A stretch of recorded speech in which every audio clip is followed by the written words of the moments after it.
সংগঠন এটা বললেই চলবে না।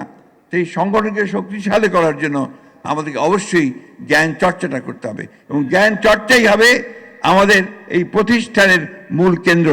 তা নাহলে কিন্তু আমরা এগিয়ে যেতে পারবো না। সেই জন্যই যারা মেধাবী তাদেরকে সামনে আনতে হবে, জানতে হবে, প্রতিটি বিষয় সম্পর্কে ধারণা থাকতে হবে। আমি নিজে ছাত্র রাজনীতি প্রোডাক্ট। আমি সে অনেক আগে, তোমাদের বহু আগে 60-এর দশকে আমি ছাত্র রাজনীতি করেছি ঢাকা বিশ্ববিদ্যালয়ে। আমাদের সময়ে আমাদের সংগঠন সেল তৈরি করতে, স্টাডি সেল, পড়াশোনার জন্য সেল গঠন করা হতো। সেখানে পড়াশোনা হতো, পরীক্ষা হতো, তারপরে প্রমোশন হতো। পদের প্রমোশন নির্ভর করত যে আমি কতটুকু জানি তার উপরে।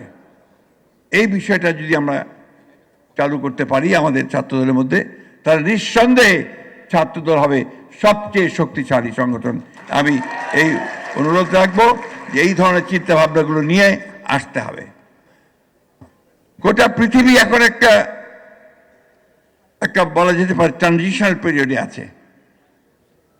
ডান দিকে যাচ্ছে, বাম আর ডান দিকে যাচ্ছে তারা, অর্থাৎ কিছুটা উগ্রবাদ, কিছুটা জোর করে চাপিয়ে দেওয়া, কিছুটা সাধারণ মানুষকে বাদ দিয়ে শুধুমাত্র মুষ্টিমেয় কিছু লোকের স্বার্থ সিদ্ধি করার জন্য যেন রাষ্ট্রগুলো সেই দিকে যাচ্ছে এবং জনগণও সেই দিকে যাচ্ছে। কারণ সাম্প্রতিককালে যে ভোটগুলো হয়েছে, নির্বাচনগুলো হয়েছে, সে নির্বাচনে আমরা দেখলাম যে এমন এমন ব্যক্তি নির্বাচিত হচ্ছেন যারা ঠিক জনগণের পক্ষের লোক নন। আজকাল তোমরা খেয়াল করে দেখবে যে আলোচনা হয়, যে কথাবার্তা হয়, সেখানে সাধারণ মানুষের কথা খুব কম থাকে। আমাদের দলের প্রতিষ্ঠাতা, যার আদর্শের উপর ভিত্তি করে তোমরা ছাত্র সংগঠন করছো, ছাত্রদল, তিনি কিন্তু পুরোপুরিভাবে ওই সাধারণ মানুষের মানুষ ছিলেন। তার প্রতিটি কাজে, তার প্রতিটি কথায় ওই সাধারণ মানুষের উন্নতি কি করে হবে, তার আয় কি করে বাড়বে, তার সন্তানেরা কিভাবে ভালো থাকবে, এই যে চিন্তা, এই চিন্তা তিনি করতেন।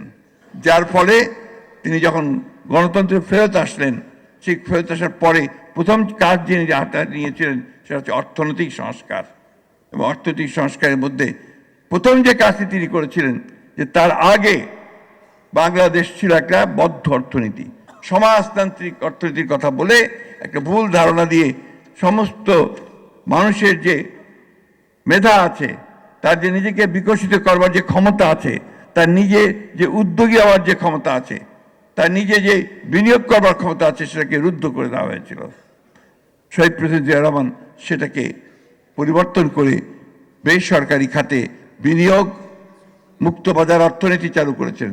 ফলে কি হয়েছে, অর্থনীতিতে একটা নতুন ধারা, একটা নতুন